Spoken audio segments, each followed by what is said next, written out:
إن الحمد لله نحمده ونستعينه ونستغفره ونؤمن به ونتوكل عليه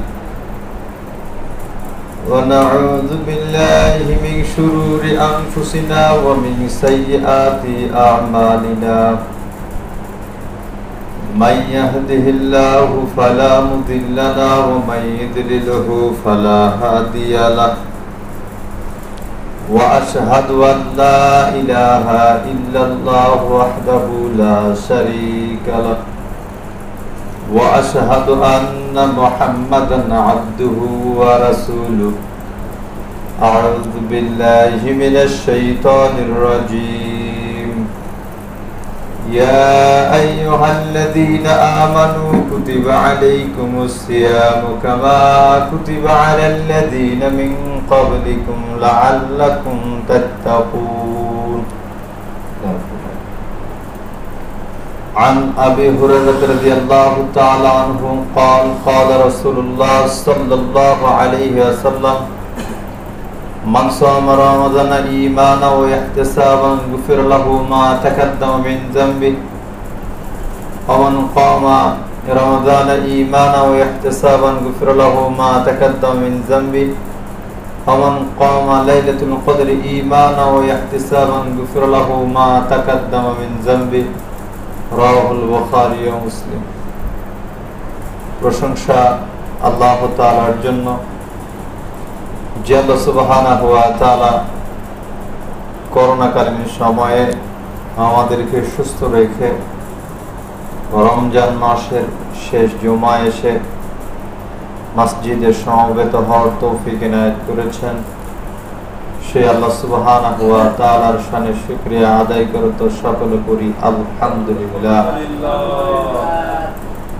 শত কোটি দরুদ ও সালাম বর্ষিত হোক নবীকুল শিরোমণি সর্বশেষ নবী হযরত মুহাম্মদ সাল্লাল্লাহু আলাইহি ওয়াসাল্লামের প্রতি।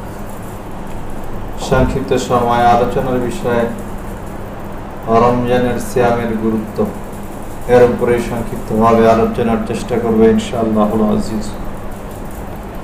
রমজান মাস আসলে আমরা প্রত্যেকটা বৎসরে আলোচনা শুনে থাকি, এবং যে আলোচনাটা আমরা শুনে থাকি এই আলোচনাটা প্রত্যেক বৎসরেই রিপিট করে আমরা আবারও শুনি, একই আলোচনা বারবার শুনে থাকি। দেখা যাচ্ছে কিছু কিছু হাদিস, কিছু কিছু কোরআনের আয়াত আমাদের এমনিতেই শুনতে শুনতে অটোমেটিক মুখস্থ হয়ে গিয়েছে। কিন্তু মুখস্থ হলে কি হবে, আমরা আমলে নিয়ে নেই আলোচনাগুলো, আমরা কোরআন এবং হাদিসের তাৎপর্য বুঝি নাই, যার কারণে আমরা রমজান মাসের সফলতা অর্জন করতে পারছি না। উমামা বাহিলি রাদিয়াল্লাহু তাআলা আনহু বলেন, রাসূল সাল্লাল্লাহু আলাইহি ওয়াসাল্লামকে জিজ্ঞেস করলাম, হে আল্লাহর নবী, মুরনি বিআমাল, আমাকে একটা আমল সম্পর্কে বলুন। তখন আল্লাহর নবী বলছেন, আলাইকা বিসসাওমি, তুমি সিয়াম পালন করো। ফাইন্নাহু লা মিসলা লাহু, কেননা ইবাদতের জগতে সিয়ামের সমপর্যায়ে পৃথিবীতে কোনো ইবাদতই নেই। সুবহানাল্লাহ। উমাম্মা বাহিলি পুনরায় আল্লাহর নবীকে একটি আমল সম্পর্কে বলুন।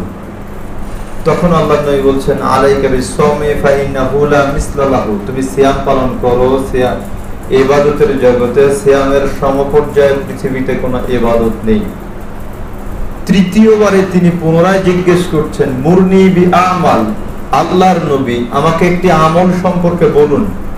তৃতীয়বারে আল্লাহর নবী বলছেন, আলাইকা বিসসাওমি, তুমি সিয়াম পালন করো। ফাইন্নাহু লা ইদলা লাহু, কেননা ইবাদতের জগতে সিয়ামের দৃষ্টান্তে, সিয়ামের উদাহরণে পৃথিবীতে কোনো ইবাদত নেই। সুবহানাল্লাহ। সিয়ামের দৃষ্টান্তে পৃথিবীতে ইবাদত নেই মানে এ কথা কেন আল্লাহর নবী বলছেন? পৃথিবীতে যা কিছু রয়েছে প্রত্যেকটা বস্তুরই একটা দৃষ্টান্ত দেয়া যায়। আপনি বলতে পারেন মোহাম্মদ আলী অমকের মতন করে বক্তব্য দেয়, অমকের চেহারাটা তমকের মতো, অমুকের গাছের লিচু হয়েছে তমুকের গাছের লিচুর মতো, অমকের ফসল হয়েছে তমকের ফসলের মতো। এই যে দৃষ্টান্ত দিচ্ছি, অর্থাৎ প্রত্যেকটা বিষয়কে আমরা দৃষ্টান্ত দিতে পারছি, কিন্তু আল্লাহর নবী বলছেন আলাইকা বিসসাওমি ফাইন্নাহু লা ইদলা লাহু। সিয়াম এমন একটা ইবাদত, সিয়ামের দৃষ্টান্তে পৃথিবীতে কোনো ইবাদতই নেই। সিয়াম এত গুরুত্বপূর্ণ একটা ইবাদত। তাহলে এই গুরুত্বপূর্ণ ইবাদতটায় আমরা সফলতা অর্জন করতে পারছি কিনা? অন্য বিবরণের দিকে লক্ষ্য করলে দেখা যায় উমামা বাহিনী রাদিয়াল্লাহু তাআলা আনহু থেকে বর্ণিত, রাসূল সাল্লাল্লাহু আলাইহি ওয়াসাল্লাম বলেন, মান সামা ইয়াওমান ফি সাবিলিল্লাহ, কোন মানুষ যদি আল্লাহর রাস্তায় মাত্র একটি সিয়াম পালন করে, জাআলাল্লাহু বাইনাহু ওয়া বাইনান নার, আল্লাহ সুবহানাহু ওয়া তাআলা ওই ব্যক্তি এবং জাহান্নামের মাঝখানে, যে ব্যক্তি সিয়াম পালন করলো সায়েম, এই সায়েম এবং জাহান্নামের মাঝখানে খন্দাকন একটা গর্ত খনন করেন, কামা বাইনাস সামাই ওয়াল আরদি, আসমান এবং জমিনের যতটুকু দূরত্ব রয়েছে ততটুকু দূরত্ব সমপরিমাণ। একটা সিয়ামের এতটুকু গুরুত্ব, একটা সিয়ামের এতটা পাওয়ার, একটা সিয়ামের এতটা শক্তি। একটা মাত্র সিয়াম যদি আল্লাহর সন্তুষ্টি অর্জনের উদ্দেশ্যে আমি আপনি পালন করে থাকি, তাহলে আল্লাহ সুবহানাহু ওয়া তাআলা আমার এবং জাহান্নামের মাঝখানে একটা গর্ত খনন করবেন, যার পরিধি, যার ব্যবধান আসমান এবং জমিনের সমান। একটা সিয়ামেরই মর্যাদা। সম্মানিত উপস্থিতি, আমরা পরিচিত হাদিসের দিকে লক্ষ্য করি। পরিচিত হাদিসটা কি? সবচাইতে রমজানের বহুল পরিচিত একটা হাদিস, সেটা হচ্ছে মান সামা রমাদানা ঈমানান ওয়া ইহতিসাবান গুফিরা লাহু মা তাকাদ্দামা মিন যামবি। যে ব্যক্তি রমজান মাসে ঈমানের সহিত সওয়াবের উদ্দেশ্যে রমজানের সিয়ামকে পালন করে, আল্লাহ সুবহানাহু ওয়া তাআলা ওই ব্যক্তির পূর্বের যত অপরাধ রয়েছে সমস্ত অপরাধই ক্ষমা করে দেন। ওমান কামা রমাদানা ঈমানান ওয়া ইহতিসাবান গুফিরা লাহু মা তাকাদ্দামা মিন যামবি। যে ব্যক্তি রমজান মাসে ঈমানের সহিত সওয়াবের উদ্দেশ্যে কিয়ামুল লাইল আদায় করে, তারাবির সালাত আদায় করে, ওই ব্যক্তির পূর্বের যত অপরাধ রয়েছে সমস্ত অপরাধই আল্লাহ সুবহানাহু ওয়া তাআলা ক্ষমা করে দেন। ওমান কামা লাইলাতুল কদরি ঈমানান ওয়া ইহতিসাবান গুফিরা লাহু মা তাকাদ্দামা মিন যামবি। যে ব্যক্তি রমজান মাসে ঈমানের সহিত কদর রাত্রি ইবাদতে পার করে, ওই ব্যক্তির পূর্বের যত অপরাধ রয়েছে সমস্ত অপরাধী আল্লাহ সুবহানাহু ওয়া তাআলা ক্ষমা করে দেন। হাদিস পরিচিত, খুবই পরিচিত, কিন্তু এই হাদিসের মধ্যে একটা শব্দ আল্লাহর নবী তিন বার উল্লেখ করলেন, ঈমানের সহিত সওয়াবের উদ্দেশ্যে। ঈমানের সহিত সওয়াবের উদ্দেশ্যে সিয়াম পালন করতে বলা হয়েছে। আল্লাহ সুবহানাহু ওয়া তাআলা সিয়ামের ক্ষেত্রে এই কথাটাই বলছেন, ইয়া আইয়ুহাল্লাযীনা আমানু, হে ঈমানদারগণ, কুতিবা আলাইকুমুস সিয়াম, তোমাদের উপর সিয়ামকে ফরজ করা হয়েছে, যেমনি ভাবে তোমাদের পূর্ববর্তীদের উপরে সিয়ামকে ফরজ করা হয়েছিল, লাআল্লাকুম তাত্তাকুন, যাতে করে তোমরা আল্লাহ ভীতি অর্জন করতে পারো। ঈমানদারগণ, যারা ঈমান আনয়ন করেছো তাদের উপরে সিয়াম ফরজ করা হয়েছে। আল্লাহ সুবহানাহু ওয়া তাআলা তো এমনিতেই ডাক দিয়ে বলতে পারতেন যারা মুসলমান রয়েছে তাদের উপরে সিয়াম ফরজ। আল্লাহর নবী তো এমনিতেই বলতে পারতেন যারা মুসলমানরা রয়েছে, মুসলমানরা যদি রমজানের সিয়াম পালন করে তাদের পূর্বের যত অপরাধ রয়েছে সমস্ত অপরাধী ক্ষমা হয়ে যাবে। আল্লাহর নবী তাহলে এই কথা কেন বললেন ঈমানের সহিত? আল্লাহ সুবহানাহু ওয়া তাআলা এই কথা কেন বললেন যারা ঈমান আনয়ন করেছো তাদের উপরে সিয়ামকে ফরজ করা হয়েছে? ঈমান যদি আপনার না থাকে অন্তরে, তাহলে আপনার দ্বারা সফলতা অর্জন করা সম্ভব নয় সিয়াম পালন করে। সুতরাং ঈমান থাকতে হবে। বাইনাল আবদি ওয়াল কুফরি তারকুস সালাত, মুসলমান এবং কাফেরের মাঝে পার্থক্য হচ্ছে সালাত। যে ব্যক্তি সালাত পরিত্যাগ করলো ওই ব্যক্তি কাফের হয়ে গেল। এখন আপনি রমজানের সিয়াম পালন করছেন, খুব ভালো কথা, মাশাআল্লাহ, আলহামদুলিল্লাহ, কিন্তু ফরজ সালাত আদায় করেন না। ফরজ সালাত আপনি আদায় করছেন না। হাদিস তো আমরা শুনলাম পৃথিবীতে ইবাদতের জগতে সিয়ামের দৃষ্টান্তে কোন ইবাদতই নেই, কিন্তু হাদিস তো রয়েছে। রাসূল সাল্লাল্লাহু আলাইহি ওয়াসাল্লাম বলেছেন, আউয়ালু মা ইউহাসাবু বিহিল আবদু ইয়াউমাল কিয়ামাতি মিন আমালিহিস সালাত। কিয়ামতের মাঠে সর্বপ্রথম বান্দার আমল সম্পর্কে যে বিষয়ে জিজ্ঞাসিত করা হবে সেটা হচ্ছে সালাত। যেই ব্যক্তি সালাতের সঠিক হিসেব দিতে পারবে ওয়ানজা, ওই ব্যক্তি সফলতা অর্জন করতে পারবে। আর যে ব্যক্তি সালাতের সঠিক হিসেব দিতে পারবে না, ফাকাদ খাবা ওয়া খাসিরা, ওই ব্যক্তি ক্ষতিগ্রস্ত হয়ে যাবে। আপনার যত ইবাদতই থাক না কেন, আগে সালাতটা গৃহীত হতে হবে, তারপরে আসবে অন্যান্য ইবাদতের কথা। কিন্তু সালাত যদি আপনার ফেল করে, তাহলে আপনার কোন ইবাদতই গ্রহণযোগ্য হবে না। মুসলমান হিসেবে দাবি করাই সম্ভব নয় আপনার সালাত বিহীন। মুসলমান পরিচয় দিতে হলে আপনার মধ্যে সালাত থাকতে হবে, আপনাকে সালাতের হেফাজতকারী হতে হবে। তো আপনি রমজানের সিয়াম পালন করছেন কিন্তু সালাত আদায় করছেন না, আপনার সন্তান রমজানের সিয়াম পালন করছে কিন্তু সালাত আদায় করছে না, আপনার পরিবার রমজানের সিয়াম পালন করছে কিন্তু সালাত আদায় করছে না, ওই সিয়ামের কোনোই মর্যাদা নেই, কোনো উপকারিতা নেই। ওই সিয়াম দ্বারা আপনার সফলতা অর্জন করা কঠিন কালেও সম্ভব নয়। সুতরাং ঈমানকে মজবুত করে নিতে হবে, ঈমানকে মজবুত করে নিতে হবে, তখনই আমার আপনার উপরে সিয়ামটা ফরজ হবে। যদি ঈমান আমার আপনার মধ্যে না থাকে, তখন আপনার আমার উপরে সিয়াম ফরজ নয়। সম্মানিত উপস্থিতি, বলছিলাম যে রাসূল সাল্লাল্লাহু আলাইহি ওয়াসাল্লাম বলেন ঈমানের সহিত, এই কথা কেন বললেন? অর্থাৎ আল্লাহর নবী আমাদেরকে একটা পদক্ষেপ নিতে বলছেন রমজানের সিয়ামকে কেন্দ্র করে। রমজানের সিয়ামকে কেন্দ্র করে একটা পদক্ষেপ, একটা প্রস্তুতি নিতে বলছেন, যে আমরা যেন ঈমানের সহিত রমজানের সিয়াম পালন করি আল্লাহর সন্তুষ্টি অর্জনের উদ্দেশ্যে। এটা প্রস্তুতি নেওয়ার কথা আল্লাহর নবী বলেন। তো আমরা কি কখনো হিসেব করে দেখেছি আল্লাহ সুবহানাহু ওয়া তাআলা এই রমজান মাস কেন্দ্র করে কতগুলো পদক্ষেপ গ্রহণ করে রেখেছেন আমাদের জন্য, কতগুলো নিয়ামত দিয়ে রেখেছেন আমাদের জন্য? রমজান মাসটা আসলেই এই নিয়ামত গুলো আমাদের উপরে অটোমেটিক চালু হয়ে যায়। এটা আমরা কখনো চিন্তা করেছি? রমজান মাস যখন আসে, তখন আসমানের দরজা খুলে দেওয়া হয়, জান্নাতের দরজা খুলে দেওয়া হয়, জাহান্নামের দরজা বন্ধ করে দেওয়া হয়, শয়তানদেরকে শিকলবন্দি করা হয়। রমজান মাসটা যখন আসে, রমজান মাসের চাঁদ যখন পশ্চিম দিগন্ত উদিত হয়, তখন এই নিয়ামত গুলো আমাদের জন্য আল্লাহ সুবহানাহু ওয়া তাআলা কার্যকারী করেন। রমজানকে কেন্দ্র করে আল্লাহ সুবহানাহু ওয়া তাআলা সিয়ামকে কেন্দ্র করে এতগুলো মর্যাদা দিচ্ছেন। আমি আপনি কি পদক্ষেপ গ্রহণ করেছি? রাসূল সাল্লাল্লাহু আলাইহি ওয়াসাল্লাম বলেন, কুল্লু আমাল ইবনে আদম, প্রত্যেকটা আমল আদম সন্তানের নেক আমল 10 গুণ থেকে 700 গুণ পর্যন্ত বৃদ্ধি করে দেওয়া হয়, শুধুমাত্র সিয়াম ব্যতীত। প্রত্যেকটা আদম সন্তানের নেক আমল 10 গুণ থেকে 700 গুণ পর্যন্ত বৃদ্ধি করে দেওয়া হয়। অন্য বিবরণীতে রয়েছে আল্লাহ সুবহানাহু ওয়া তাআলা আরো যত চান তত বৃদ্ধি করে দেন, কিন্তু সিয়াম ব্যতীত। কেন? আল্লাহ সুবহানাহু ওয়া তাআলা বলেন, ফাইন্নাহু লি, সিয়ামটা আমার জন্য, ওয়া আনা আজজি বিহি, এর প্রতিদান আমি নিজেই প্রদান করব। তাহলে সিয়ামের মর্যাদা আল্লাহ সুবহানাহু ওয়া তাআলা নিজে প্রতিদান দিতে চাচ্ছেন, শুধুমাত্র রমজান মাসকে কেন্দ্র করে, শুধুমাত্র সিয়ামকে কেন্দ্র করে। আল্লাহ সুবহানাহু ওয়া তাআলার পদক্ষেপ।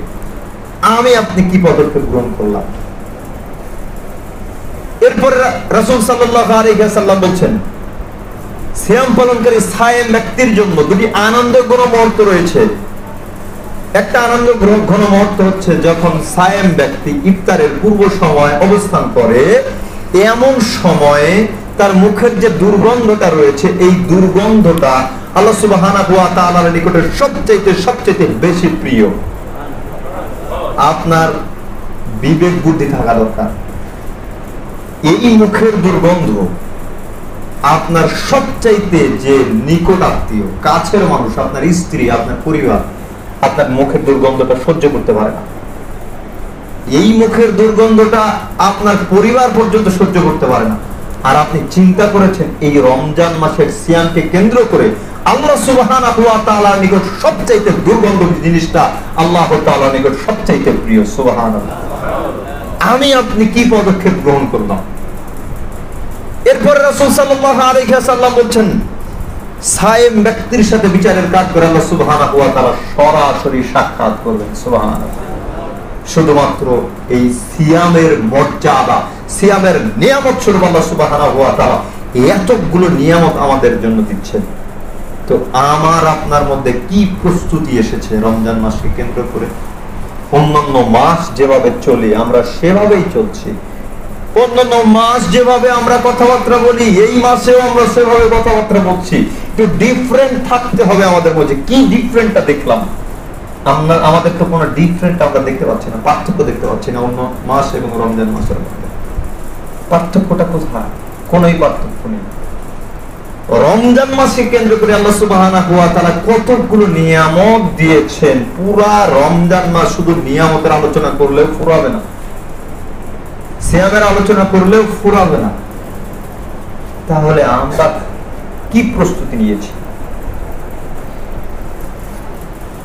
জান্নাতের 8টি দরজা রয়েছে, তার একটি দরজার নাম হচ্ছে রাইয়ান।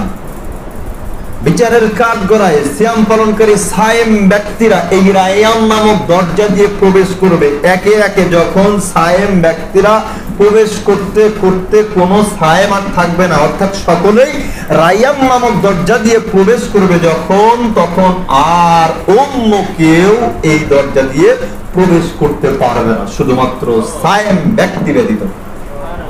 তাহলে এই সিয়ামকে কেন্দ্র করে আল্লাহ সুবহানাহু ওয়া তাআলা জান্নাতের ঢোকারও একটা মর্যাদা, আলাদা মর্যাদা রেখে দিয়েছে। কি প্রস্তুতি নিয়েছি আমি আপনি? কি প্রস্তুতি নিলাম? আসসামু জান্নাতুন, সিয়াম হচ্ছে ঢাল স্বরূপ।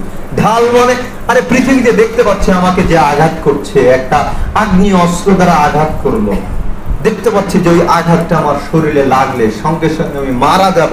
হঠাৎ করে ঢালটা নিয়ে সামনে ধরলাম, আগ্নেয় অস্ত্র থেকে নিজের আত্মরক্ষা করলাম, বেঁচে গেলাম। পৃথিবী সামান্য একটা অস্ত্র থেকে আমি ঢালের মাধ্যমে বাঁচতে পারছি, নিজেকে সুরক্ষিত করতে পারছি। আর আল্লাহ নবী বলছেন সিয়াম হচ্ছে জাহান্নাম থেকে বাঁচার জন্য ঢাল স্বরূপ।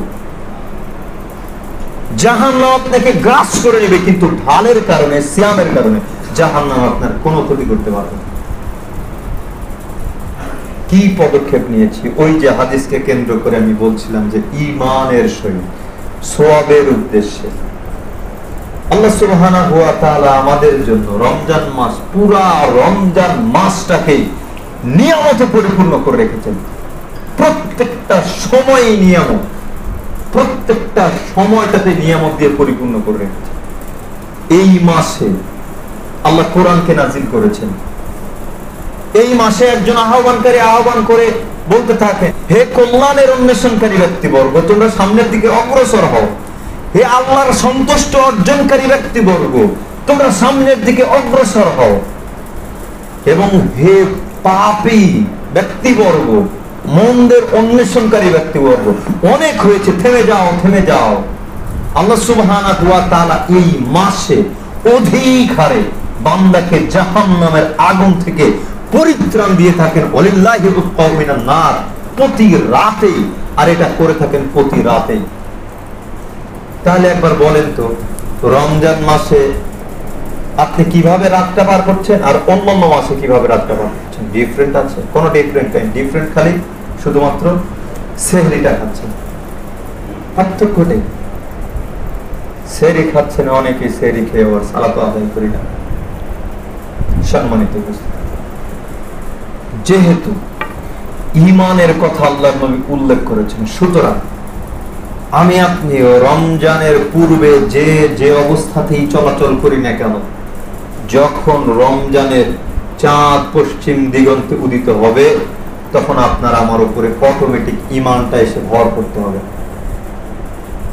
তখন আমার আপনার প্রতি অটোমেটিক ঈমানটা ভর করতে হবে। রমজানের চাঁদ যখন উদিত হয়, তখন থেকে আল্লাহ সুবহানাহু ওয়া তাআলা রমজানের যতগুলো মর্যাদা রেখেছেন, প্রত্যেকটা মর্যাদাই আমার আপনার উপরে চালু করে দেন। ঠিক তেমনি ভাবে আমি আপনি যদি এই রমজানের মর্যাদাগুলো নিতে চাই, রমজানের চাঁদ যখন পশ্চিম দিগন্তে উদিত হবে, তখনই আমার আপনার উপরে ঈমানটা এসে ভর করতে হবে। বাকি 11 মাস কিভাবে চলাচল করেছি তাতে যায় আসে না। এই রমজান মাসে যে কোনো মূল্যে আমার আপনার জীবনের পাপকে মোচন করে নিতে হবে, এটাই হতে হবে আমাদের প্রতিজ্ঞা। আমরা হাদিস সকলেই জানি, রাসূল সাল্লাল্লাহু আলাইহি ওয়াসাল্লাম যখন মেম্বারে খুতবা আরোহণ করছিলেন, তখন আল্লাহর নবী বলছেন আমিন, দ্বিতীয় ধাপ যখন উঠলেন তখনও বলছেন আমিন, তৃতীয় ধাপ উঠলেন তখনও বলছেন আমিন। সাহাবাগণ জিজ্ঞেস করে বসলেন, হে আল্লাহর নবী, এই রূপ তো পূর্বে কোনোদিন করেননি। লম্বা চওড়া হাদিস। তখন আল্লাহর নবী বলছেন, জিব্রাইল এসে আমার কানে কানে বলছেন, আল্লাহ সুবহানাহু ওয়া তাআলা বলেছেন, যেই ব্যক্তি রমজান মাস পেল অথচ জীবনের পাপগুলিকে মোচন করে নিতে পারলো না, ওই ব্যক্তি ধ্বংস হয়ে যাক। তখন আমি মুহাম্মদ সাল্লাল্লাহু আলাইহি ওয়াসাল্লাম বললাম, ফাকুলতু আমিন, আল্লাহ তুমি যা বলেছো কবুল করো, আল্লাহ তুমি যা বলেছো এটা করে দেখাও। হাদিস আমরা সকলেই জানি, সম্মানিত উপস্থিতি, কিন্তু হাদিসের গুরুত্ব আমরা বুঝতে পারিনি। আল্লাহর নবী বলছেন, আল্লাহ সুবহানাহু ওয়া তাআলা বলেছেন, যেই ব্যক্তি রমজান মাস পেল অথচ জীবনের পাপগুলিকে মোচন করে নিতে পারলো না, ওই ব্যক্তি ধ্বংস হয়ে যাক। আল্লাহ তাআলা এই কথা বললেন, ওই ব্যক্তি ধ্বংস হয়ে যাক। আল্লাহর নবী বলছেন, আল্লাহ তুমি যা বলছো সেটা করো। সুতরাং স্পষ্ট বোঝা যাচ্ছে, আমি আপনি যদি রমজান মাসে জীবনের পাপগুলিকে মোচন করে নিতে না পারি, তাহলে আমি আপনি ধ্বংস। আল্লাহ বলেছেন ধ্বংস, নবী মুহাম্মদ সাল্লাল্লাহু আলাইহি ওয়াসাল্লাম বলেছেন ধ্বংস। আপনি কি চিন্তা করছেন? আপনি চিন্তা করছেন এই বছর একটু কাজ রয়েছে, সামনে বছর ভালো করে ইবাদত করব। এই বছরে ধান কাটা রয়েছে, সামনে বছরে একটু সময় বের করব, এই চিন্তা করছেন। কিন্তু আপনি তো এটা চিন্তা করেননি। অপশন দুইটা, এক, রমজান মাসে যে কোনো মূল্যে জীবনের পাপগুলিকে মোচন করে নিতে হবে, নচেত দুই, আপনি ক্ষতিগ্রস্ত, আপনি ধ্বংস। আল্লাহর নবী বলছেন। এখন আপনি চিন্তা করুন তো, এই রমজান মাসে আপনি কি পদক্ষেপ গ্রহণ করছেন। আপনি এখন বলবেন, মোহাম্মদ আলী তাহলে কি কাজকর্ম সেগুলো কিভাবে করব, আপনি বুঝতে পারেন। আল্লাহ সুবহানাহু ওয়া তাআলা বলছেন, ওমা খালাকতুল জিন্না ওয়াল ইনসা ইল্লা লিয়াবুদু, আমি পৃথিবীতে মানুষ এবং জিনকে সৃষ্টি করেছি আমার ইবাদত করার জন্য, শুধুমাত্র আমার ইবাদত করার জন্য, অন্য কোনো কাজ করার জন্যই নয়। ধান কাটবেন এটার জন্য নয়, টয়লেট করবেন তার জন্য নয়, স্ত্রী সহবাস করবেন তার জন্য নয়, একটাই উদ্দেশ্য, সেটা হচ্ছে মানুষ এবং জিন আল্লাহর ইবাদত করবে। তাহলে প্রশ্ন, খাবো কি করে, চলবো কি করে, টয়লেট না করলে বাঁচবো কি করে, ইত্যাদি ইত্যাদি। সম্মানিত উপস্থিতি, আমরা ওই যে শুনি কিন্তু বুঝি না, বা শুনলেও মনে রাখি না। আপনার টয়লেট করাটা ইবাদত হতে হবে, ধান কাটাটাও ইবাদত হতে হবে, প্রত্যেকটা কাজই ইবাদত গণ্য হতে হবে। আপনি নিঃশ্বাস নিচ্ছেন, কোথায় থেকে আসছে নিঃশ্বাস? কারণ দেখেন না, একজন মানুষের সারা দিনের অক্সিজেন কত হাহাকারিতার মধ্যে ভুগছে মানুষ, করোনা রোগীগুলো। পার্শ্ববর্তী দেশ ইন্ডিয়ার দিকে লক্ষ্য করলে কি করুণ পরিস্থিতি, কি করুণ পরিস্থিতি। সাহায্যের হাত বাড়াতে হচ্ছে এদিক সেদিক, এ রাষ্ট্রে সে রাষ্ট্রের দিকে। তাহলে এই অক্সিজেনটা যে বিনা টাকায়, বিনা পারমিশনে, এমনিতে গ্রহণ করছেন, এর জন্য কি শুকরিয়া আদায় করতে হবে না? এর জন্য মাঝে মাঝে বলতে হবে সুবহানাল্লাহ, আলহামদুলিল্লাহ, আল্লাহু আকবার। বাস, কাজটা শুরু করছেন, আপনি পড়েন বিসমিল্লাহ, তাহলে কাজটা আল্লাহর রাহে চলে গেল। আর যখন আল্লাহর নামটা স্মরণ করবেন না আপনি, সেই কাজের উপরে শয়তানের হাত থাকবে, শয়তানের ক্ষমতা থাকবে। সম্মানিত উপস্থিতি, এইভাবেই যখন আপনি রমজান মাসে ধান কাটছেন, আপনার প্রচুর কাজ, আপনি যান, কাজে যান, কাজ শুরু করেন, আল্লাহর নাম নিয়ে কাজ শুরু করেন। এরপরে মাঝে মাঝে সুবহানাল্লাহ, আলহামদুলিল্লাহ, আল্লাহু আকবার বলেন। আল্লাহ সুবহানাহু ওয়া তাআলা বলেন, ফাইদা কুদিয়াতিস সালাত ফান্তাশিরু ফিল আরদ ওয়াবতাগু মিন ফাদলিল্লাহ আযকুরুল্লাহা কাসীরান লাআল্লাকুম তুফলিহুন। তোমরা যখন সালাত সম্পাদন করবে, সালাতটা শেষ করলে, তখন তোমরা জমিনের মাঝে ছড়িয়ে যাও, বসে থাকার কোনো সুযোগ নেই। তখন তোমরা রিজিক অন্বেষণের কাজের জন্য লেগে যাও। আর এই রিজিক অন্বেষণ করতে গিয়ে তোমরা মাঝে মাঝে পড়ো সুবহানাল্লাহ, আলহামদুলিল্লাহ, আল্লাহু আকবার, তাসবিহ তাহলিল, আল্লাহর নামকে স্মরণ করো, তাহলেই তোমরা সফলতা অর্জন করতে পারবে। আপনি কাজ করেন, আপনার রিজিক অন্বেষণ করতে হবে, আপনি বসে থাকতে পারবেন না। আপনার বসে থাকা হারাম। আপনি এমনিতেই কোনো সময় অবসর সময় পার করতে পারবেন না। যে কোনো না কোনো কাজ আপনাকে করতে হবে। কোনো কাজ নেই, আপনাকে তাসবিহ পাঠ করতে হবে। কোনো কাজ নেই, তাসবিহ পাঠ করতে হবে। সময় কোনোটাই বৃথা যেতে দেয়া যাবে না, কারণ প্রত্যেকটা সময় আপনার পক্ষে নতুবা বিপক্ষে সাক্ষী দিবে। সুতরাং আপনি কাজ এসেছে সে কারণে সিয়াম পালন করবেন না বা সিয়ামের ইবাদত গুলো পালন করবেন না, এই কাজ করা যাবে না। কাজ একটু কম করেন, কাজ একটু কম করে আপনি সিয়ামটা ঠিক রাখেন। সম্মানিত উপস্থিতি, আল্লাহ সুবহানাহু ওয়া তাআলা আমাদেরকে বুঝদান করুন, আল্লাহুম্মা আমিন। এরপরে আসি রাসূল সাল্লাল্লাহু আলাইহি ওয়াসাল্লাম বলেন, আমান কামা রমাদান ঈমানান ওয়া ইহতিসাবান গুফিরা লাহু মা তাকাদ্দামা মিন যামবি। যে ব্যক্তি রমজান মাসে তারাবির সালাত আদায় করলো, কিয়ামুল লাইল আদায় করলো, এই ব্যক্তির পূর্বের যত অপরাধ রয়েছে সমস্ত অপরাধই ক্ষমা হয়ে যায়। তো এখন যদি কথা অতিরিক্ত করতে চাই, অনেক কথা লম্বা হয়ে যাবে। তারাবি কয় রাকাত, 20 রাকাত নাকি 8 রাকাত, সূরা তারাবি না খতম তারাবি, ইত্যাদি ইত্যাদি। সম্মানিত উপস্থিতি, অনেকেই 20 রাকাত তারাবি আদায় করি। তো 20 রাকাত তারাবি আদায় করছি, তারাবি 20 রাকাত, কিন্তু তারাবি শব্দ তো কোরআন হাদিসের কোথাও নেই। আপনি তারাবি 20 রাকাত আদায় করলেন, ভালো কথা। তারাবি যদি আপনি বলেন যে আমি তারাবি আদায় করি 20 রাকাত, তাহলে আমরা বলবো কোরআন হাদিসে তারাবি বলতে কিছুই নেই। আপনি সার্চ করেন, আজকে গিয়ে দেখেন তারাবি বলতে কোন শব্দ আছে কিনা হাদিসের মধ্যে, কোরআনের মধ্যে আছে যেটা কিয়ামুল লাইল, তাহাজ্জুদ। আয়েশা রাদিয়াল্লাহু তাআলা আনহাকে জিজ্ঞেস করা হলো, আল্লাহর নবীর রাতের সালাত সম্পর্কে বলুন। তো আয়েশা রাদিয়াল্লাহু তাআলা আনহা সঙ্গে সঙ্গে বলে দিলেন, রমজান এবং রমজানের বাইরে আল্লাহর নবী 11 রাকাতের বেশি সালাত আদায় করতেন না। তার দীর্ঘতা সুন্দরতা সম্পর্কে আমাকে জিজ্ঞেস করো না, উল্লেখ করে দিলেন। তো তারাবি রাতের যদি তারাবি থাকতো, তাহলে তো আয়েশা রাদিয়াল্লাহু তাআলা একটু অতিরিক্ত করতেন যে তারাবি বাদ দিয়ে আল্লাহর নবী রমজান এবং রমজানের বাইরে 11 রাকাতের বেশি সালাত আদায় করতেন না, তাহলে বলতাম তারাবির কথা ভিন্ন রয়েছে। তো যে হুজুর বলছে তারাবি 20 রাকাত, ওই হুজুরের মাথায় যে বুদ্ধি কম আছে বিষয়টা এমন নয়। হুজুর পেট মোড়া হুজুর, এই হুজুরের বুদ্ধি আছে, যার কারণে তারাবি এবং তাহাজ্জুদকে আলাদা করে দিয়েছে। সুতরাং ওই হাদিসগুলোকে তো আর বাদ দিতে পারছে না, কিয়ামুল লাইলের হাদিসগুলোকে জালজয়ন্ত প্রমাণ করতে পারছে না, যার কারণে তারাবিটাকেই আলাদা করে দিয়েছে। যেমনি ভাবে শবে বরাতকে আলাদা করেছে, শবে বরাত পালন অনেকেই ছেড়ে দিয়েছে, অনেকেই করছে, অনেকেই পূর্বে করেছে। একটা প্রবাদ চালু আছে, হুজুগে বাঙালি। শবে বরাত শব্দটা তো আরবি নয়, আমাদের একটু বোঝা উচিত যে ইসলামী শরিয়া যেটা এসেছে সেটা আরবি ভাষাতে এসেছে। তাহলে শবে বরাত শব্দটা যেহেতু আরবি নয়, সেহেতু আরবির সাথে তো মিলাতে হবে।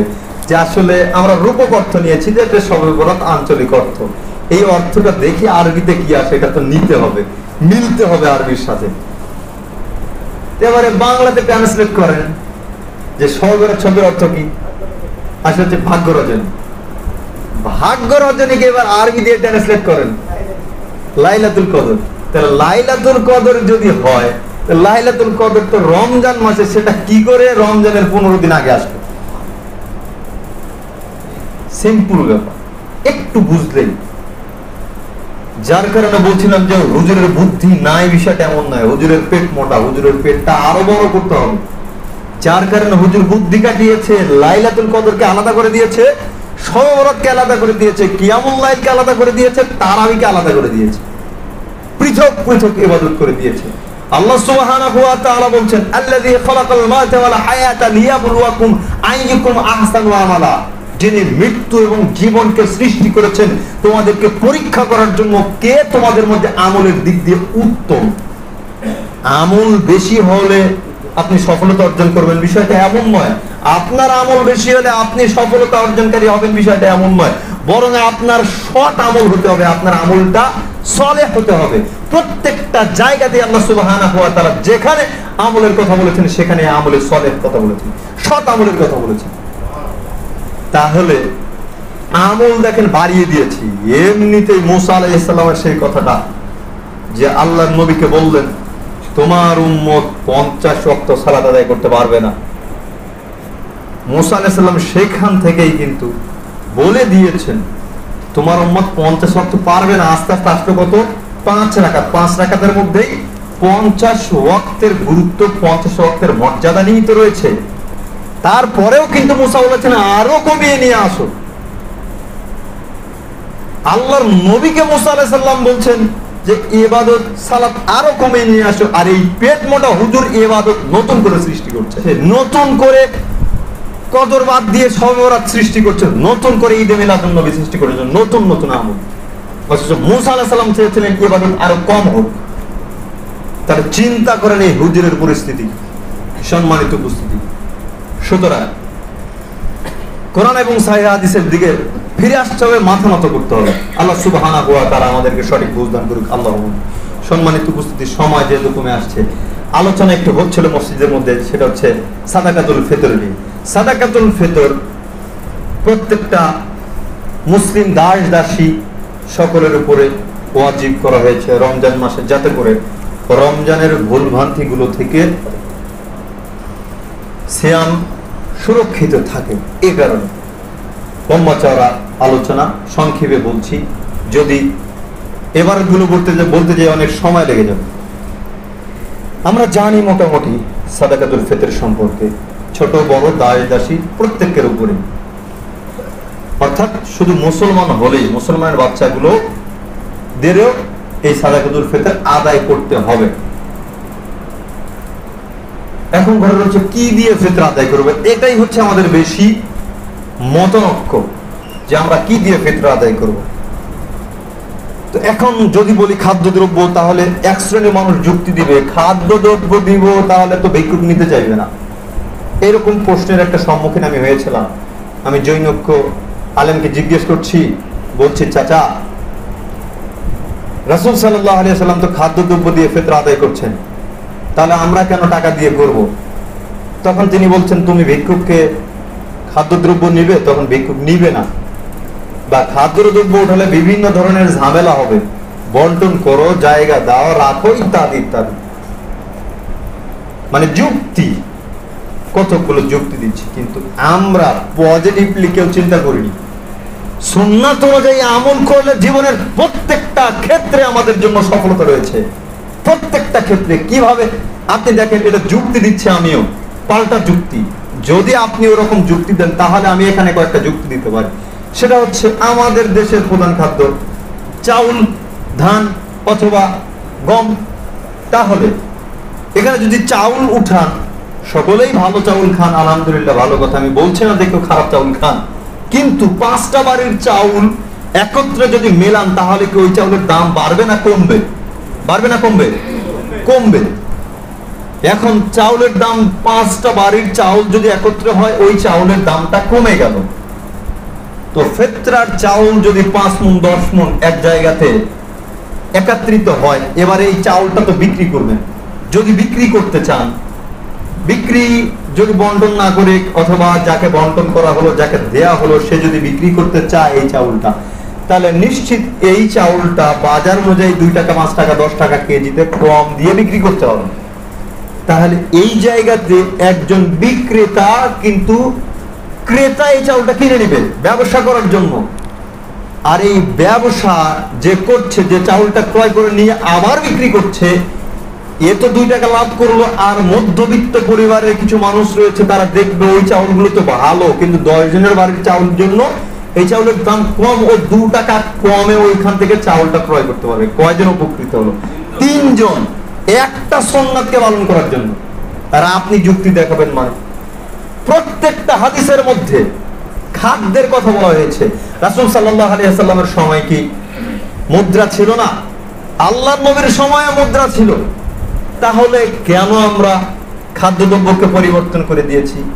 মুয়াবিয়ার কথা শুনে, মুয়াবিয়ার কথা শুনে খাদ্যদ্রব্য পরিবর্তন করে দিয়ে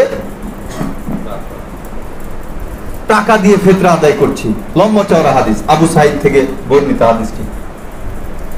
মুয়াবিয়া রাদিয়াল্লাহু তাআলা আনহু হজ্জের সময় অথবা উমরার সময় ভাষণ দিলেন যে মুঠ গম পরিমাণ একসা খেজুর। আমার মতে মুয়াবিয়া এটা বললেন, তা আমার মতে 2 মুঠ গম সমান একসা খেজুর। দামের তারতম্যে খেজুরের দাম বেশি, গমের দাম কম, পরিস্থিতি এরকম, অর্থাৎ খেজুরের অর্ধেক দাম হচ্ছে গমের। এ কারণেই তিনি বলছেন আমার মতে 2 মুঠ গম সমান একসা খেজুর। সাথে বিশিষ্ট সাহাবী আবু সাঈদও ছিলেন, সঙ্গে সঙ্গে মুয়াবিয়ার কথাকে ধরে বসলেন।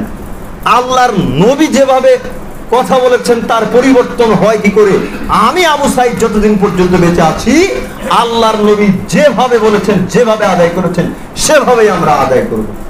সেখানে সঙ্গে সঙ্গে আবু সাঈদ প্রতিবাদ করলেন। আরো একটা মজার বিষয় হচ্ছে, এখানে কিন্তু মুয়াবিয়ার টাকা দিয়েও ফিতরা আদায় করতে বলেন, বরং তিনি একটা জায়গার সম্পদের দাম মূল্যের বিবেচনা করেছিলেন, আর অর্ধসা হিসেবে গ্রহণ করে নিয়েছে আমাদের প্রতিবেশীরা। অনেকে অর্ধসা হিসেবে গ্রহণ করেছেন, যেটার অর্থাৎ আমরা নিয়েছি ফিতরা হচ্ছে, বলছি যে দাম যেহেতু হিসেব করছে সেহেতু আমরা দাম দিচ্ছি, আর তারা নিয়েছে যেহেতু অর্ধসা দেওয়ার কথা বলেছেন সেহেতু অর্ধসা। সব কিছুকে পরিবর্তন করে দিয়েছি। যেখানে খাদ্য দিতে হবে সেখানে টাকা দিচ্ছি, যেখানে টাকা দিতে হবে যাকাত দিতে হবে টাকা দিয়ে, সেখানে মশারির মতো শাড়ি কাপড় দিয়ে আমরা যাকাত আদায় করছি। সবকিছু পরিবর্তন করে দিয়েছি। যেই জায়গাতে আল্লাহর নবী 8 রাকাত তারাবি আদায় করেছে সেই জায়গাতে 20 রাকাত তারাবি আদায় করছে। সব কিছুকে পরিবর্তন করে দিয়েছি মনের মতন করে। সম্মানিত উপস্থিতি, সুতরাং একটা বিষয় খেয়াল রাখতে হবে, মুসলমানরা এমনিতে জাহান্নামে যাবে না। অধিকাংশ মুসলমান যারা জাহান্নামে যাবে এদের মধ্যে অধিকাংশই আমল করার কারণে জাহান্নামে যাবে। আমার বিস্তারিত আলোচনা আছে ফেসবুকে, দেখতে পাবেন, ইউটিউবে, যে আমল করার কারণে ক্ষতিগ্রস্ত কারা। শুধুমাত্র নবীর পদ্ধতিতে আমল না হওয়ার কারণে, আল্লাহ প্রদত্ত বিধান অনুযায়ী আমল না হওয়ার কারণে মুসলমানদের মধ্য থেকে তারা ক্ষতিগ্রস্ত হবে, তারা জাহান্নামে যাবে। আপনি বলবেন এত বড় কথা। আলী রাদিয়াল্লাহু তাআলা আনহু বলতেন, ফামান আহাদাসা ফি হাদাসান আও আওয়া মুহদিসা, কেউ যদি বিদআত করে অথবা বিদআতিকে সম্মান করে। আপনি বলছেন যে ও বিদআত করে, ওর কথা মানলাম না। মাশাআল্লাহ, দেখলে তো লম্বা চড়া সালাম দিয়ে চা খাইয়ে একটা পান খাইয়ে দিচ্ছেন। আপনাকে কে বলেছে এটা করতে? কেউ যদি বিদআত করে অথবা বিদআতিকে সম্মান করে, বিদআত করাও যতটুকু অপরাধ, বিদআতিকে সম্মান করা তাও ততটুকু অপরাধ। ফাআলাইহি লানাতুল্লাহি ওয়াল মালায়েকাতু নাস আজমাইন, ওই ব্যক্তির উপরে আল্লাহর অভিশাপ, ফেরেশতাদের অভিশাপ, গোটা পৃথিবীর যত মানুষ রয়েছে প্রত্যেকটা মানুষের অভিশাপ তার উপরে। লা ইয়াকবালু মিনহু ইয়াউমাল কিয়ামাতি সারফুন ওয়ালা, বিচারের কাজ করায় এদের ফরজ ইবাদত কবুল হবে না, এদের নফল ইবাদত পর্যন্ত কবুল হবে না। আপনি বিদআত নিয়ে এত দুর্বলতা প্রকাশ করেন, মানে আপনি চিন্তা করছেন ও যা করে করুক, ও যা করে করুক চিন্তা করছেন, মানে মান তাসবাহা বিকওমিন ফাহুয়া মিনহুম, যেই ব্যক্তি যাদের অনুসরণ করলো যে সম্প্রদায়, সেই ব্যক্তি তাদের দলভুক্ত হবে। তাহলে আপনি কি চিন্তা করছেন? সেই ব্যক্তি দেখতে পাচ্ছেন চোখের উপরে শিরক বিদআতের সাথে লিপ্ত, আর আপনি তার সাথে আন্তরিকভাবে সম্পর্ক রাখেন কি করে? প্রয়োজনিক বাহ্যিক সেটা ভিন্ন কথা, কিন্তু আন্তরিকভাবে আপনি তার সাথে কি করে ওঠা বসা করতে পারেন? সম্মানিত উপস্থিতি, এটাকে ফিরে আসতে হবে। আমি যতটুকু বলছি, অনেকে ভাবছেন মোহাম্মদ আলী আসছে করা বললো বেদাত নিয়ে, আমার চাইতে আরো করা আছে শেখদের আলোচনা আপনারা শুনবেন। আল্লাহ সুবহানাহু ওয়া তাআলা আমাদেরকে এই হিংস্র বেদাত থেকে মুক্তি দান করুক, আল্লাহুম্মা আমিন। প্রতিপালক তুমি দয়াবান ক্ষমাশীল, মরিচিকার জালে আবদ্ধ হয়ে গোটা পৃথিবীর পাপ নিয়ে তোমার দরবারে ক্ষমা প্রার্থনা করছি। তুমি আমাদের জীবনের সমস্ত অপরাধগুলিকে মাফ করে দাও। জামাত করে একটা দেড়টা হ্যাঁ, জাযাকাল্লাহ খাইর। আচ্ছা, সময় তো আছে তাহলে। আল্লাহুম্মা সাল্লি আলাইহি।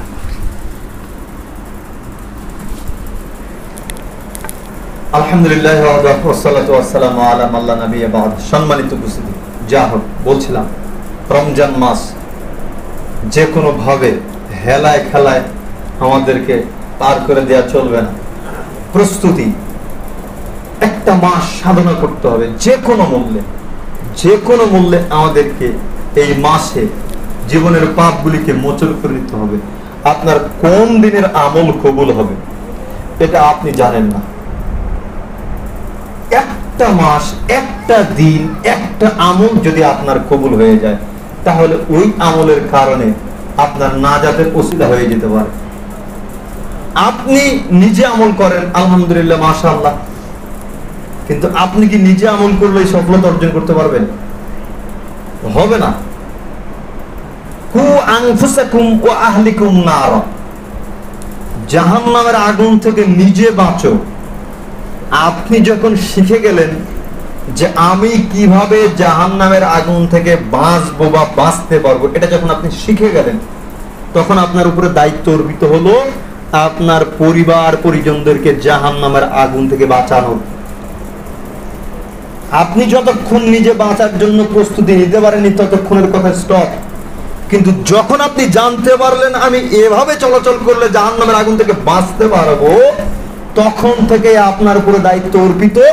আপনি এবার আপনার পরিবারের পিছনে লেগে যাবেন, আপনার পিতা মাতার পিছনে লেগে যাবেন, আপনার স্ত্রী সন্তান সন্ততির পিছনে লেগে যাবেন, তাদেরকে জাহান্নামের আগুন থেকে উদ্ধার করার জন্য, সৎ পথ প্রদর্শনের জন্য। মান দাআ ইলা হুদান কানা লাহু মিনাল আজরি মিসলু উজুরি লা ইয়ানকিসু যালিকা মিন উজুরিহিম শাইআ। কোন মানুষ যদি কোন মানুষকে সৎ কাজের দিকে আহ্বান করে, তাহলে তার জন্য অনুরূপ নেকি রয়েছে। তার ডাকে যেই ব্যক্তি সাড়া দিয়ে সৎ আমল করেছে ওই ব্যক্তির সমপরিমাণ সওয়াব, আর যেই ব্যক্তি অনুসরণ করছে তার আমলনামা থেকে নেকির কোনোই কমতি হবে না। ওমান দাআ ইলা যালালা কানা লাহু মিনাল ইসমি মিসলু আতামি লা ইয়ানকিসু যালিকা মিন আতামিহিম শাইআ। আর কোন মানুষ যদি কোন মানুষকে ভ্রষ্টতার দিকে আহ্বান করে, পাপিষ্ঠতার দিকে আহ্বান করে, তাহলে ওই ব্যক্তির জন্য অনুরূপ ক্ষতি রয়েছে, অনুরূপ পাপ রয়েছে যা তার অনুসারীদের জন্য রয়েছে। আহ্বানকারীর ডাকের সাড়াদানকারী ব্যক্তির আমলনামা থেকে পাপের কোনোই কমতি হবে না। রমজান মাস আসলো, আপনি কয়জনকে মসজিদের দিকে নিয়ে আসতে পেরেছেন? রমজান মাস আসলো, আপনি কয়জন মানুষকে দান সাদকা করাতে পারলেন? স্পষ্ট হাদিস, 10 গুণ থেকে 700 গুণ পর্যন্ত বৃদ্ধি। অন্য মাসের চাইতে এই মাসে যে ইবাদতটা করবেন সেই মাসে এই ইবাদতের মর্যাদা বেশি রয়েছে, দান করলে মর্যাদা বেশি রয়েছে। চিন্তা করেছেন কখনো লাইলাতুল কদরের ইবাদত 1000 মাসের চাইতে উত্তম? জানি আমরা হাদিস। আমরা যদি চিন্তা করি রমজানের শেষ দশকে দিনে এবং রাতে, দিনের বেলাতেও দান করলাম, রাতের বেলাতেও দান করলাম, যদি দান করি 10টা দিন, তাহলে একটা দিন তো কদরের মধ্যে পড়ে। পজিটিভলি কেউ চিন্তা করেনি, একটা ইবাদত যদি আপনার কদরের মধ্যে পড়ে আপনার নাজাতের জন্য যথেষ্ট হয়ে যাবে। তাহলে আপনি এই রমজান মাসকে কিভাবে পার করে দিলেন? সম্মানিত উপস্থিতি, হাদিস আমরা সকলেই জানি, টাকনুর নিচে কাপড় পরিধানকারী ব্যক্তির টাকনু জাহান্নামে যাবে। তাহলে সিয়াম পালন করলে তো জান্নাতি, পূর্বের যত অপরাধ সমস্ত পাপী অপরাধ ক্ষমা হয়ে যায়। এখন আপনি বলেন তো, তাহলে কি ওই ব্যক্তির পা জাহান্নামে যাবে আর মুখটা জান্নাতে যাবে? সম্মানিত উপস্থিতি, পাপ এবং নেকি দুটো একসাথে হয় না। হয় আপনার পাপ হতে হবে, নয়তো নেকি হতে হবে। আপনি সিয়াম পালন করছেন, আলহামদুলিল্লাহ, খুব ভালো কথা। তো সিয়াম পালন করতে করতে আপনি ফাসিকের সাথে জড়িত রয়েছেন, দাড়ি চেছে জীবনযাপন করছেন। আল্লাহর নবীর স্পষ্ট হাদিস, গোপ ছাটা দাড়িকে লম্বা করো। আপনি দাড়ি চাঁদছেন, সরাসরি হাদিসের বিরোধী কাজ করছেন, রাসূলের সুন্নাতের বিরোধী কাজ করছেন। এবার আপনি বলুন তো, এই সিয়াম আপনার কোন উপকারে আসবে? রাসূল সাল্লাল্লাহু আলাইহি ওয়াসাল্লাম বলছেন, আমি কি তোমাদের জাহান্নামী লোকেদের কথা বলবো না? কারা জাহান্নামী? কুল্লু হাযিন মুতাকাব্বিরিন, প্রত্যেক ওই সমস্ত মানুষ জাহান্নামী যারা সামান্য কথাবার্তা নিয়ে গালিগালাজ করে, গালমন্দ করে। আল্লাহর নবী কিন্তু যারা গালমন্দ করেছে তাদেরকে জাহান্নামী বলে অভিহিত করলেন। তো আপনি সিয়াম পালন করছেন, এবার আপনি বলুন তো, আপনার সিয়াম আপনার কি উপকার করতে পারবে? আদৌ কি সম্ভব? ওই যে হাদিসটা, সেই হাদিসের দিকে লক্ষ্য করলেই আমরা স্পষ্ট, আমার মনে হয় যে ওই একটা হাদিসের মধ্যেই পুরা রমজানের আলোচনা, যত আলোচনা রয়েছে প্রত্যেকটা আলোচনায় এই হাদিসের মধ্যে নিহিত আছে। ঈমান আপনার উপরে ভর করতে হবে।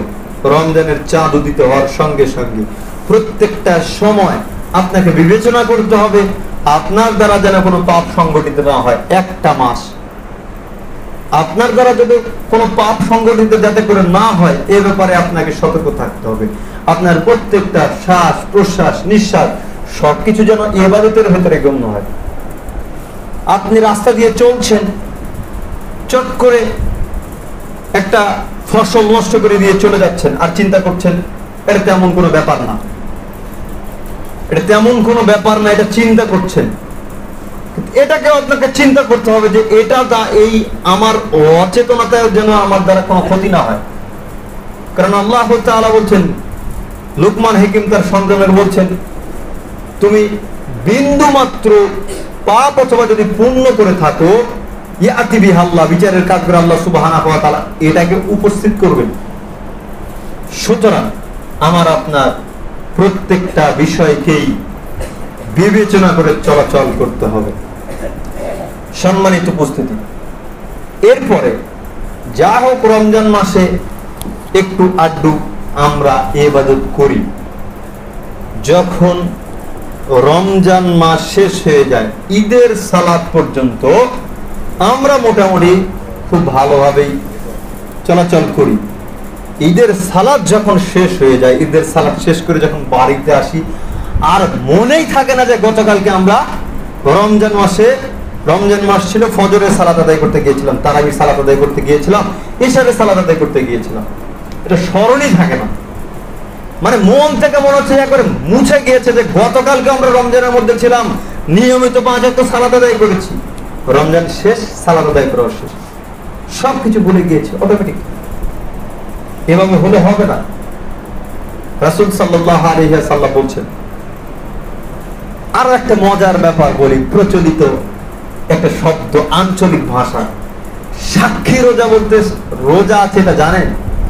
জানা আছে কাদের? একজন বলছে সাক্ষী রোজা। সাক্ষী রোজা কিন্তু কোরআন হাদিসের কোনো ভাষা না, এটা আঞ্চলিক আমাদের এদিকে একটা ভাষা, যে সাক্ষী রোজা। সাক্ষী রোজা বা শাওয়ালের 6টা রোজা, পূর্ব শর্ত হচ্ছে, মানে হাদিসটা হচ্ছে রমজানের সাথে সম্পর্কিত, যার কারণে যারা বলেছিল তারা ওই হিসেবে বলেছিল যে সাক্ষী রোজা। রমজানের যে সিয়াম পালন করলো এবং শাওয়ালের যে ব্যক্তি 6টি সিয়াম পালন করলো, ওই ব্যক্তি পুরো একটা বছর সিয়াম পালনের মর্যাদা পেল। 6টা সিয়াম। আমরা দেখেছি পূর্বের মা চাচি দাদা দাদিরা যখন রমজান মাস শেষ হয়েছে, ঈদের দিন যাওয়ার সঙ্গে সঙ্গেই তারা ব্যতিব্যস্ত হয়ে গিয়েছে কি করে এই 6টা রোজা পালন করব। দেখেছি অনেকে আলোচনা করছে, অমুকের রোজা হয়ে গিয়েছে, আমরা এখনো শুরুই করতে পারলাম না, আর কয়দিন চাঁদের আছে, তাড়াতাড়ি পালন করতে হবে। সম্মানিত উপস্থিতি, আমাদের মধ্যে এই কালচারটা বিলুপ্ত হয়ে গিয়েছে। রমজান মাস চলে যায়, আমরা চিন্তাই করি না যে আমাদের আরো সিয়াম রয়েছে। রাসূল সাল্লাল্লাহু আলাইহি ওয়াসাল্লাম সোমবার বৃহস্পতিবারের দিনে সিয়াম পালন করতেন। আল্লাহর নবী বলছেন, বৃহস্পতিবারে আমলনামাকে আল্লাহর নিকটে উপস্থাপন করা হয়, জমা দেওয়া হয়, আর আমি চাই যে আমার আমলনামা এমন সময় উপস্থাপন করা হোক যে সময়ে আমি সায়েম থাকি, আমি সিয়াম পালনকারী থাকি। এরপরে আরাফার দিনের সিয়াম রয়েছে। আরাফার দিনের সিয়াম এত গুরুত্বপূর্ণ, আল্লাহর নবী বলছেন আরাফার দিনের একটি সিয়াম উপর্যুপরি সামনের 1 বছর, পরের 1 বছর যত অপরাধ রয়েছে সমস্ত অপরাধী আল্লাহ সুবহানাহু ওয়া তাআলা ক্ষমা করে দেন। একটা সিয়াম, মাত্র একটা সিয়ামের গুরুত্ব এতটুকু। আপনি কি চিন্তা করেছেন কখনো যে পূর্বের মানে পরের 1 বছর আপনার সামনের বছর বেঁচে থাকবেন কিনা এরই গ্যারান্টি নেই, অথচ সিয়াম যদি কবুল হয় তাহলে আগাম 1 বছরের অপরাধ আল্লাহ তাআলা আপনার পূর্বে থেকেই ক্ষমা করে দিয়ে রাখছেন। তাহলে কি করে ভুলে যাই আমরা রমজান মাস যাওয়ার পরে সিয়ামের কথা ভুলে যাই কি করে? সম্মানিত উপস্থিতি, সুতরাং ভুলে যাওয়া চলবে না। আনাস রাদিয়াল্লাহু তাআলা আনহু বলেন, রাসূল সাল্লাল্লাহু আলাইহি ওয়াসাল্লাম বলেছেন, রাসূল সাল্লাল্লাহু আলাইহি ওয়াসাল্লাম মদিনায় প্রবেশ করলেন। মদিনায় প্রবেশ করতেই দেখতে পেলেন মদিনাবাসী দুইটা দিন পালন করছেন। জিজ্ঞেস করলেন, মা হাযানিল ইয়াওমান, এই দুইটা দিন কিসের? ক্বালু কুননা নালআব ফীহিমা ফিল জাহিলিয়া। তখন তিনি বলছেন, আল্লাহর নবী, জাহেলি যুগে দুইটা দিন পালন করতাম, সেই দুইটা দিন পালন করছে। তখন আল্লাহর নবী বলছেন, ক্বাদ আবদালাকাল্লাহু বিহিমা খায়রাম মিনহুমা ইয়াউমুল আযহা ওয়া ইয়াউমুল ফিতর। আল্লাহ সুবহানাহু ওয়া তাআলা এই দুইটা দিনকে পরিবর্তন করে দিয়ে দুটো উত্তম দিন দিয়েছেন। সেই উত্তম দিন হচ্ছে ঈদুল ফিতর এবং ঈদুল আযহা। এই হাদিস কেন উল্লেখ করলাম? এই হাদিস উল্লেখ করলাম এ কারণে যে আমরা আজকে যেটা আল্লাহ প্রদত্ত অনুষ্ঠান, নবী প্রদত্ত অনুষ্ঠান, এই অনুষ্ঠানের দিন আমরা চিন্তা ভাবনা করি না, এই অনুষ্ঠানকে আমরা মূল্যায়ন করি না। আমরা অন্যান্য দিনে মূল্যায়ন করি।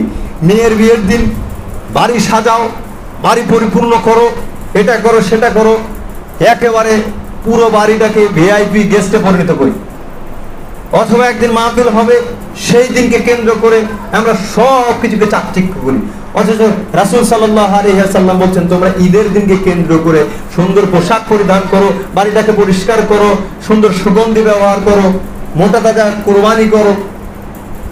তাহলে এই ঈদের দিন আপনি আগের দিন শুনলেন যে হচ্ছে ৮টার সময় জামাত, এরপরে ঘুম থেকে জাগ্রত হচ্ছেন ৭টার সময়। আপনাকে তো চিন্তা করতে হবে ঈদের সালাতকে কেন্দ্র করে আপনি যে কাজটা করবেন সেটা আপনার সওয়াবের মধ্যে গণ্য হবে। আপনি ঈদের দিন উঠে আপনার সন্তানকে জাগ্রত করুন, সন্তানকে পরিপাটি শেখান, সন্তানকে ঈদের সুন্নাত সম্পর্কে অবহিত করেন, যে বাবা এক রাস্তা দিয়ে যেতে হয় আর এক রাস্তা দিয়ে আসতে হয়। ঈদগাহ মাঠে গিয়ে কোনো কথা বলিও না।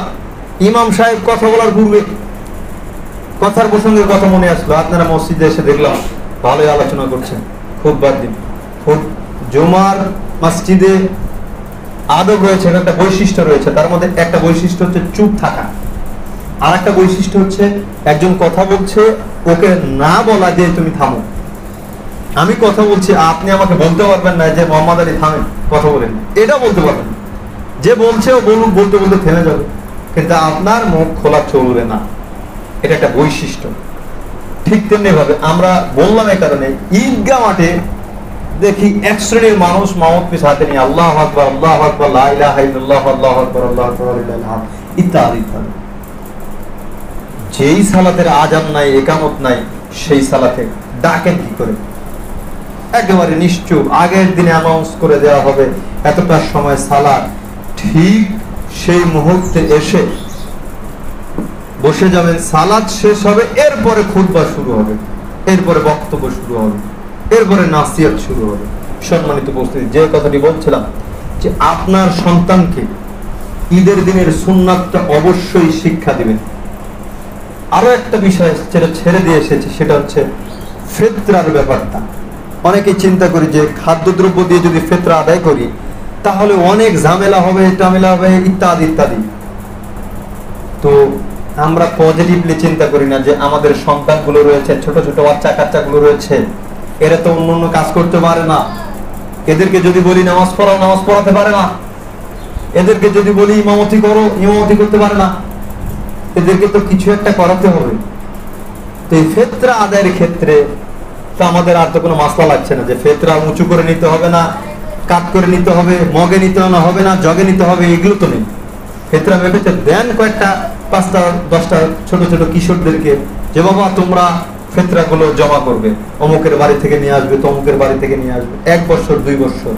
অথবা বন্টনের সময় আপনারা বন্টন করেন, যারা বয়োজ্যেষ্ঠ রয়েছেন ভাগ করেন, ভাগ করে এই বাচ্চাগুলোদের হাতে দেন, 5 জন তোমরা যাও অমুকের বাড়িতে চাউলটা দিয়ে আসো।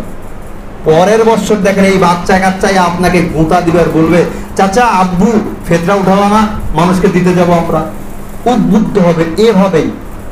নচেত এই সন্তানগুলো পরবর্তীতে বলবে চাউল দিব, এত ঝামেলা বহন করবে কে? আর যখন এগুলো করবেন তখন তাদের উপরে যদি সুন্নাতের বরখেলাপ কিছু করা যায়, যে টাকা দিয়ে আদায় করে, তখন বলবে আরে ছোট্ট বয়সে বাড়ি বাড়ি গিয়ে যদি ফেতরা মানুষের দ্বারে দ্বারে পৌঁছে দিয়ে আসতে পারি, আর এখন তো বড় হয়েছি, আমাদের সন্তান সন্ততি রয়েছে, সুতরাং পজিটিভলি চিন্তা করতে হবে। প্রত্যেকটা বিষয়কে এই নবীর সুন্নাতের দিকে খেয়াল করে আমাদেরকে জীবনযাপন করতে হবে। আল্লাহ সুবহানাহু ওয়া তাআলা আমাদের সকলকে কবুল করে নিন, আল্লাহুম্মা আমিন। প্রতিপালক তুমি দয়াবান, তুমি ক্ষমাশীল। আমরা আদম সন্তান, মানুষ হিসেবে আমাদের ভুলভ্রান্তি রয়েছে। আমাদের ভুলের দিকে লক্ষ্য না করে রমজান মাসে যতটুকু ইবাদত করেছে আল্লাহ সুবহানাহু ওয়া তাআলা, এই ইবাদতকে কেন্দ্র করে আমাদের সকল অপরাধগুলিকে ক্ষমা করে দাও, আল্লাহুম্মা আমিন। এগুলো সংক্ষিপ্ত আলোচনা শেষ হচ্ছে। ইবাদাল্লাহ ইন্নাল্লাহ ইয়া'মুরু বিল আদলি ওয়াস ইহসান ওয়া ইতা'i যিল কুরবা ওয়া ইয়ানহা আনিল ফাহশা'i ওয়াল মুনকারি ওয়াল বাগই ইয়া'iদুকুম লা'আল্লাকুম তাযাক্কারুন ফাযকুরুল্লাহা ইয়াযকুরকুম ওয়া তাস্তা'জিলুকুম ওয়া লা যিকরুল্লাহি তাআলা আ'যা ওয়া জা'আলা মুহাম্মাদুর